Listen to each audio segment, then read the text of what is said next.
Ada sejumlah agenda resmi di Istana Negara Jakarta, di mana hari ini Presiden Prabowo Subianto melantik menteri, wakil menteri hingga kepala lembaga di Kabinet Merah Putih. Untuk mengetahui informasi selengkapnya, kita sudah terhubung dengan jurnalis Metro TV Glory Nata dari Istana. Glory, bisa Anda informasikan situasinya saat ini di sana seperti apa setelah pelantikan sejumlah menteri? Kapan rencananya untuk pelantikan wakil menteri? Apakah masih sesuai jadwal atau ada situasi terkini yang baru di sana?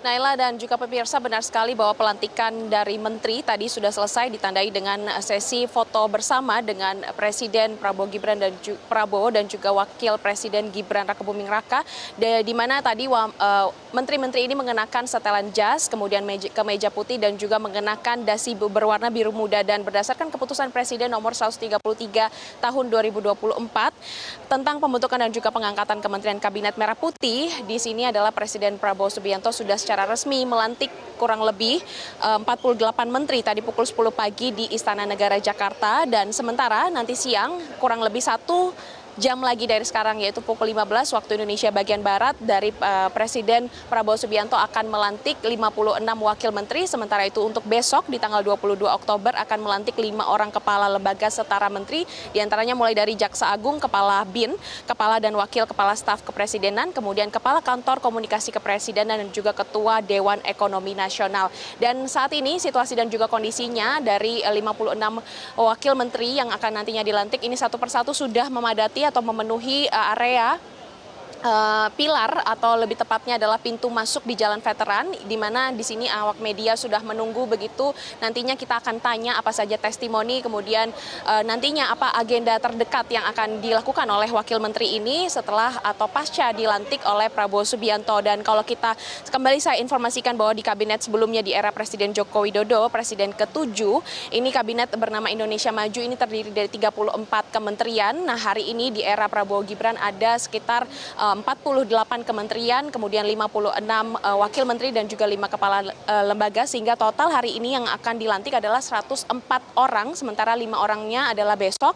Dan nama Kabinet Merah Putih ini sendiri diambil karena sudah kesepakatan dari para ketua umum partai politik yang mendukung pemerintahan. Ada beberapa menteri yang melanjutkan penugasan dari era Jokowi, kemudian dilanjutkan di Prabowo. Saat ini salah satunya adalah Luhut Binsar Panjaitan, yang kalau sebelumnya kita kenal Luhut ini sebagai Menteri Koordinator Maritim dan juga Investasi. Nah, tadi Luhut datang, ini posisinya dilantik sebagai Ketua Dewan Ekonomi Nasional, menyusul ada satu kementerian, yaitu Kementerian Koordinator Bidang Kemaritiman dan Investasi, ini dihapuskan di era Prabowo.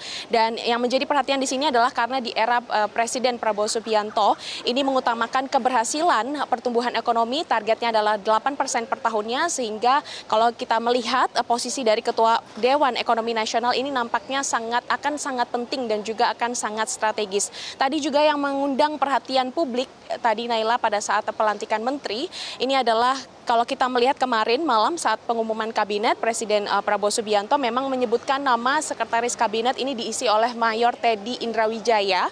Namun yang mengundang banyak perhatian adalah hingga tadi pada saat pelantikan menteri, kami masih melihat Mayor Teddy ini masih mendampingi Prabowo begitu, dan tadi sudah dikonfirmasi oleh Ketua Harian Gerindra selaku juga Ketua Transisi Pemerintahan, yaitu Sufmi Dasko Ahmad, menyebutkan bahwa posisi dari sekretaris kabinet kini sudah berada di bawah dari menteri atau kementerian sekretaris negara, yaitu dalam hal ini adalah Prasetyo Hadi, dan hal ini sudah diatur juga dalam peraturan presiden, sehingga dalam hal ini Seskap yang diisi oleh Mayor Teddy ini bukan setingkat menteri begitu, sehingga Mayor Teddy ini tidak perlu pensiun dari perwira TNI dan juga tidak perlu dilantik karena memang posisinya adalah sekretaris kabinet berada di bawah dari informasi terakhir yang kami sampaikan. Dan juga informasi, Naila dan juga pemirsa, dari 48 kementerian yang ada di era Prabowo dan Gibran, 7 diantaranya ini merupakan kementerian koordinator.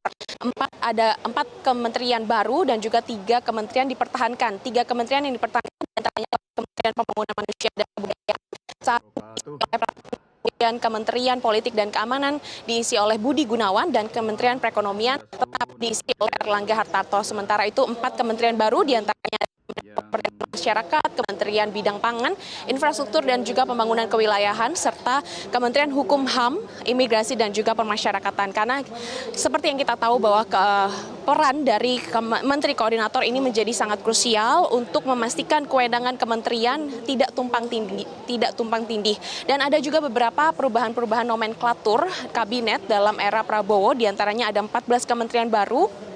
Dan yang paling signifikan adalah perubahan, ada beberapa kementerian yang dicaca atau dibagi kembali dari era Jokowi ke era Prabowo. Di antaranya ada 2 kementerian yang dipecah menjadi 3, yaitu Kementerian Kemendikbudristek Dikti dan juga Kementerian Hukum dan HAM. Tentu saja, Naila dan juga pemirsa, ada maksud dan tujuan kenapa beberapa kementerian ini dipecah menjadi 3. Kalau menurut Prabowo Subianto sendiri menyatakan bahwa Indonesia ini terdiri dari banyak pulau dan juga sangat besar wilayahnya, sehingga perlu adanya pembagian begitu kementerian ini agar kerja dari menteri-menteri atau pembantu presiden bisa lebih fokus ke depannya. Kemudian juga ada 6 kementerian yang dipecah menjadi 2 dari Kementerian PUPR, Kementerian Ketenagakerjaan, Kementerian Koperasi dan juga UKM.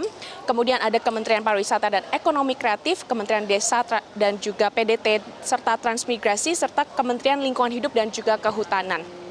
Kemudian kami informasikan juga ada 2 kementerian yang diubah namanya, yaitu Kementerian Kominfo menjadi Kementerian Komunikasi dan Digital, serta Kementerian Investasi ditambah menjadi Kementerian Investasi dan juga Hilirisasi. Selain itu juga, kalau hari ini sudah dilantik ada 48 menteri dan juga ada 56 wakil menteri. Nantinya nanti sore masing-masing dari kementerian ini akan menjalani prosesi sertijab atau serah terima jabatan, sehingga dengan demikian kementerian-kementerian ini harapannya bisa nantinya membantu kerja-kerja dari Prabowo Gibran untuk melaksanakan atau menepati janji-janji kampanyenya, karena kita tahu di era Prabowo Gibran ini ada 8 misi yang dituangkan dalam Asta Cita dan juga diturunkan 17 program prioritas. Salah satunya yang kita soroti adalah di makan bergizi gratis, kemudian pemberantasan ekonomi, swasembada atau kemandirian pangan dan juga energi, serta target pertumbuhan